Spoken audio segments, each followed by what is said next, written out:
Мен Маңғыстау облысы Бейнеу ауданы Сыңғырлау ауылы Сыңғырлау мектеп бөбекжай кешенінің 6-шы сынып оқушысы Сырымбет Айзере, жетекшім Жарылғасова Сандуғаш. Менің отаныма менің бастамам шығармашылық байқауының «Отаным қасиетті туған жерім» номинациясы. Менің жобамның тақырыбы ұлттық құндылықтар ойын желісімен. Жобаның өзектілігі аты әлемге жайылған жастардың арасындағы вирусты кино «Кальмар аралындағы ойын» киносы. Бұл сериалдағы ойындарда жастар өздерінің трендіне айналдырып ойнап жүр. Осының алдын алу мақсатында сол кинодағы ойын дәл өзіміздің ұлттық ойындарымызға ұқсағандықтан мектеп қабырғасында осы ойынды ұлттық құндылықтарымызға байланыстыра отырып жасап шықтым.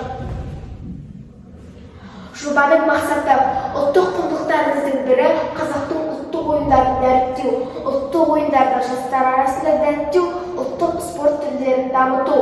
Екінші, ұлттық ойындардың адамның денсаулығын нығайтудың бірден-бір жолы екенін насихаттау. Үшінші, ұлттық ойындардың адам бойындағы түрлі қабілеттердің дамуына тигізер ықпалын таныту. Жобаның ғылыми жаңалығы ұлттық ойындардың ойнатылу желісі кітапша арқылы шығарылды, мектепте ойнатылды. Алдағы уақытта басқа да ұлттық ойын түрлерін қоспақшымын.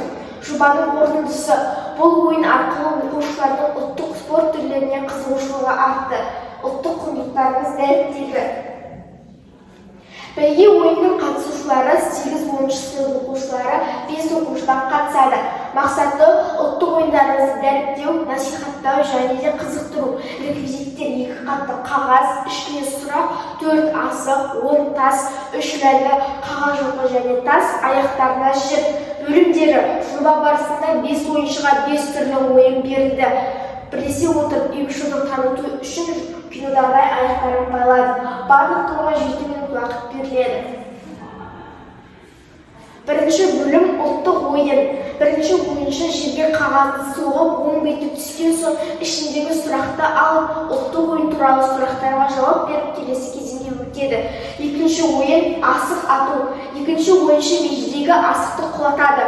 Құлата алмаса, барып қайтадан алып келіп қайтадан атады. Асықты құлатса ғана келесі кезеңге жібереді. Үшінші ойын 5 тас. Үшінші ойыншы отырып 5 тас ойынын ойнайды.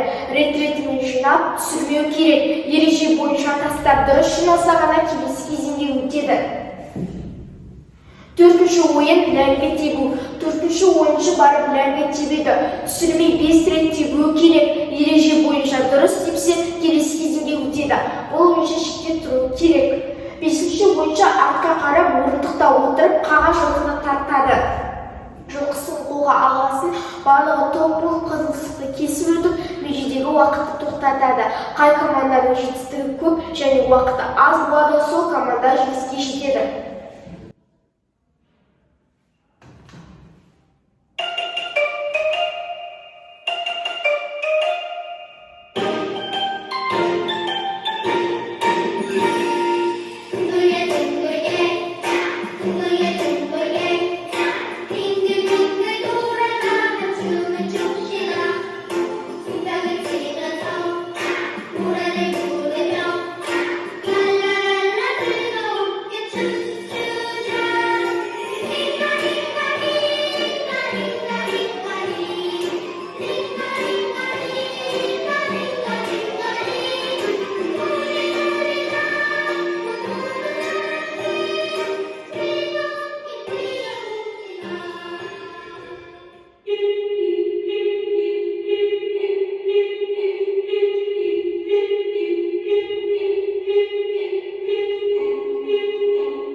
Жобаның қорытындысы.